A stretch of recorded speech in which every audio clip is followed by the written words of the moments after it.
En France, le BAEL et le CM66 ont été abandonnés depuis plus de 15 ans, et cela remplacé par l'Eurocode 2 et l'Eurocode 3. Pourtant, dans plusieurs pays d'Afrique francophone, ces anciens nombres sont encore très massivement utilisés. Plusieurs raisons peuvent expliquer cela.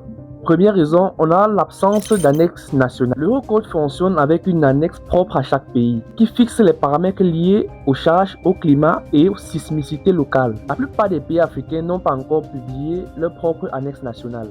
Sans elle, l'application de l'Eurocode est incomplète et nécessite par exemple l'emprunt d'une annexe nationale d'un autre pays donné, ce qui pose les questions pertinentes techniques. Deuxième raison qui peut expliquer cela, c'est la formation et les habitudes. Le BAEL et le CM66 sont enseignés depuis des décennies dans les écoles d'ingénieurs africaines et une grande partie du corps enseignant a été formée sous ces normes. La transition vers les Eurocodes demande les mises à jour des programmes, des enseignants et des outils de calcul déjà en place dans les bureaux d'études. Une troisième raison qui peut expliquer cela, c'est la complexité et le coût de la transition. Tous on le sait, l'Eurocode est bien plus complexe et bien plus vaste que le BAEL 91 ou encore le CM66. Plus de paramètres, plus de vérifications, plus de documents à maîtriser.